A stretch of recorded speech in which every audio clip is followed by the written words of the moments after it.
Attention, si tu cours après la viralité sur YouTube, tu mets peut-être en danger ton business. Tu es peut-être même en train de le tuer et oui, même avec 500 000 vues par vidéo. J'ai vu des chaînes exploser leur compteur de vues et pourtant galérer à boucler leur fin de mois. Et à la fin, des chaînes discrètes qui génèrent des revenus monstrueux. Comme vous pouvez le voir, la viralité, elle peut littéralement tuer ton business. C'est vraiment le piège que je vois partout et la plupart des gens se font avoir. C'est la différence entre une chaîne virale qui a une audience large, qui fait du divertissement, de l'humour, qui a peut-être des vues mensuelles de 2,1 millions, qui essaie de lancer un produit qui génère que 12 ventes par mois.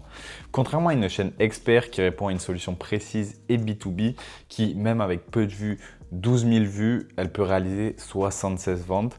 C'est un exemple d'un de mes clients. Pas besoin d'aller jusqu'à 12 000 vues, même avec 1000 vues par mois, vous pouvez clairement générer des ventes. Les vues sont différentes des clients. Aujourd'hui, la roadmap, on va voir le piège du viral, la seule métrique qui compte vraiment, le système en 3 étapes et comment vendre grâce à YouTube. On va prendre l'exemple de Clément Vanier que vous connaissez, ancien créateur d'agence d'Orus. Aujourd'hui, il s'est focus sur le charbon. C'est un incubateur d'agence avec qui j'ai eu l'occasion de travailler l'été dernier. Donc avant, on peut voir qu'il a une chaîne YouTube à 128 000 abonnés. Bon, il n'y a que 15 vidéos parce qu'il les a supprimées, mais il avait beaucoup plus de vidéos. 128 000 abonnés, c'est énorme, mais il s'était construit une audience hyper large. Il faisait la course aux vues, le contenu, il était dans le business, mais un peu trop généraliste. Donc, il s'est retrouvé avec une audience large, mais non qualifiée. Ses revenus étaient donc imprévisibles. Aujourd'hui, il a 2 chaînes qui lui rapportent beaucoup plus d'argent et pourtant, il a seulement 550 abonnés par chaîne. Une chaîne, c'est vraiment un peu plus agence large et la deuxième, c'est vraiment vidéo consulting. Je vous présente les outils pour les agences, tac, tac, tac. Donc, c'est du contenu intentionnel qui résonne avec son audience cible. Donc, l'audience est ultra qualifiée pour acheter son produit high ticket qui coûte des milliers d'euros. Il a un système de conversion que je vais vous expliquer juste après dans la vidéo. C'est un système ultra classique de conversion sur YouTube et ses revenus sont stables et même croissants. Il génère 1 million d'euros de chiffre d'affaires par an, donc c'est assez énorme. Globalement, ça c'est la checklist que vous devez vous assurer à chaque contenu de vidéo. Est-ce que votre vidéo répond à un problème douloureux de votre audience? Est-ce que je réponds à une vraie frustration urgente et consciente de l'audience? Si vous commencez à parler de problèmes ou de frustrations que votre cible n'a pas, ça ne va pas résonner avec elle et vous allez rien faire. Ça, c'est globalement le système type que j'utilise avec mes clients et que la plupart des entrepreneurs utilisent. Généralement, on va découper leurs vidéos YouTube en 3 formats clés, tofu, mofu, bofu. Je vous en ai déjà parlé sur la chaîne, mais globalement, le tofu, c'est le format découverte. C'est pour apporter de l'attraction sur la chaîne. Donc, vous allez rentrer dans un problème précis, douloureux. Le but, c'est de capter l'audience froide qui ne vous connaissent pas, mais qui ont quand même le problème. Donc, il faut quand même un peu les cibler, mais le sujet peut être un peu plus large. En général, ils vont faire un peu plus de vues qu'une vidéo bofu, par exemple.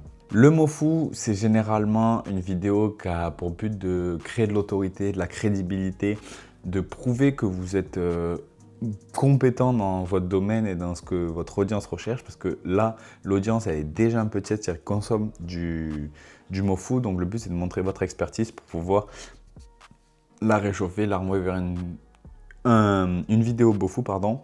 Donc, globalement, mofu, c'est étude de cas, déconstruction, vous montrez votre expertise.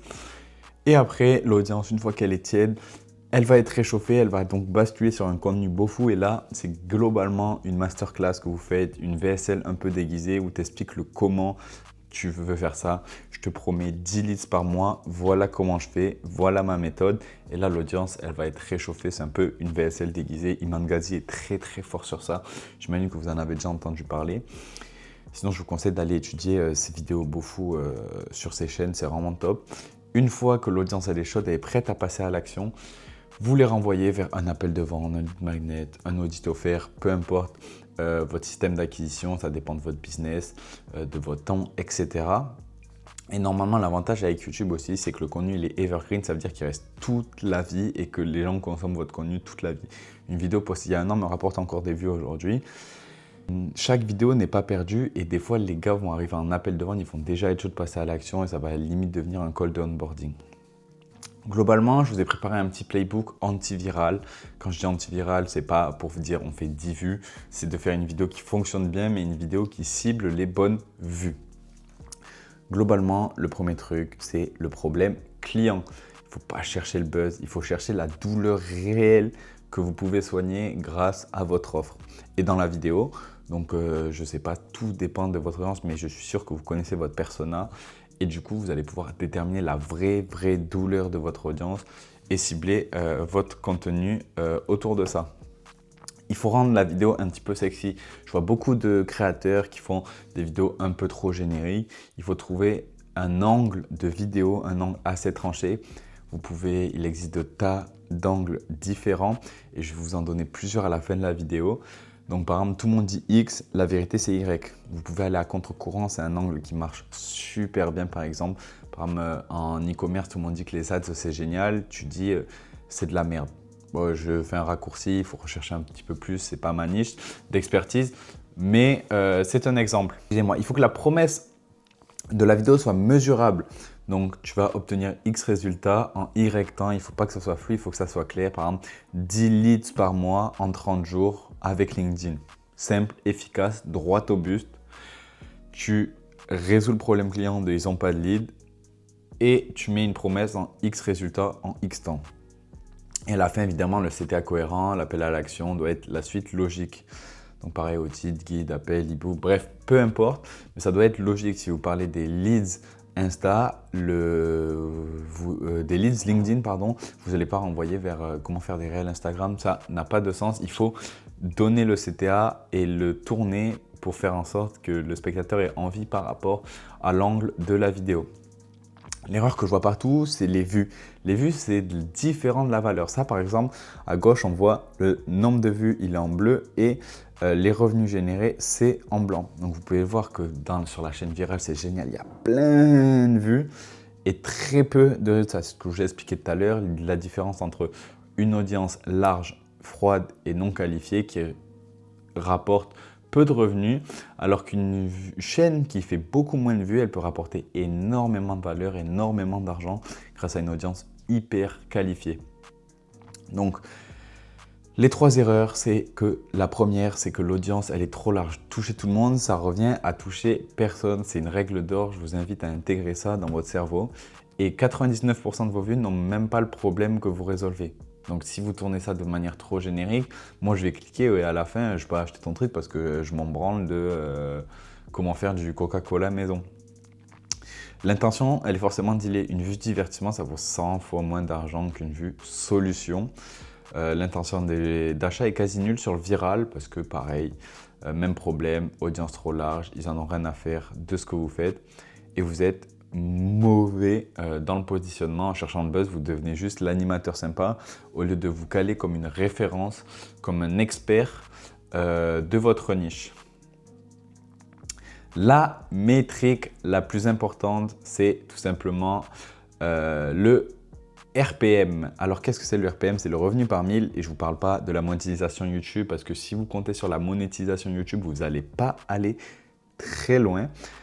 Mais globalement, si j'ai fait 10 000 vues pendant le mois et j'ai booké 10 000 €, ça me rapporte 1 000 € de faire 1000 vues. C'est la métrique que vous devez le plus traquer, ou ça peut être avec le nombre de leads, pas forcément de l'argent, mais le nombre de leads. J'ai eu 500 leads en 1000 vues. C'est génial, traquer. Évidemment, cette statistique, c'est hyper important pour voir le progrès, voir ce qui marche, le contenu qui a mieux marché d'une vidéo à l'autre, d'un mois à l'autre. C'est hyper important, c'est la seule métrique qui compte sur YouTube. Maintenant, on va voir comment vendre sans perdre la confiance. Donc, je vous avais dit tout à l'heure dans les vidéos Beaufou, c'est un peu une masterclass, une VSL déguisée. Donc, globalement, je vais vous donner les 3 grandes étapes qui font que votre VSL va être carré sans perdre la confiance du spectateur et qui ne voit pas arriver votre vente à 10 000 km. Première étape, la sous-étape, la pré-étape, c'est d'identifier la douleur. Toujours pareil, votre audience, elle a une douleur, trouvez-la, exploitez-la. Donc la première étape, vous allez faire le petit diagnostic, vous allez reformuler la douleur et les obstacles de votre audience actuelle et vous allez montrer que vous comprenez. Par exemple, voilà ce qui t'empêche d'avoir des résultats, voilà ce qui t'empêche d'avoir 30 leads par mois sur LinkedIn. La deuxième étape, ça va être le chemin, le cadre. En gros, il faut présenter la vision globale et la méthode logique pour réussir. Voici le chemin exact pour y arriver. On va voir Grand 1, la bannière LinkedIn. Grand 2, la stratégie de post. Grand 3, automatisation, machin. Et la dernière, c'est l'offre. Donc globalement, c'est votre call to action, c'est le CTA où vous allez présenter votre offre, mais soyez assez subtil parce qu'il faut, avec toute la valeur que vous allez donner avant, il faut que votre produit ne soit pas considéré comme une dépense par le spectateur, mais il soit considéré comme un investissement, comme quelque chose qui va révolutionner. S'il investit 1000 € chez toi, il faut qu'instinctivement, il se dise « je vais en gagner 10 000 grâce à ça ». Si tu veux aller au plus vite, je peux t'aider, etc. Et du coup, ça nous amène au résultat, booker un appel. Et donc voilà, globalement, il faut arrêter de courir après les vues et il faut construire un vrai système d'acquisition rentable dès aujourd'hui. Je vous apprends tout ça dans mon school. Il n'y a pas d'achat, pas de promesse. Vous pouvez partir quand vous voulez, pas besoin de rentrer de carte. J'espère que cette vidéo vous aura plu. Si elle vous a plu, je vous invite à aller voir mes autres vidéos où je donne plein de conseils et d'aller faire un tour sur le school. C'était Johan. Ciao.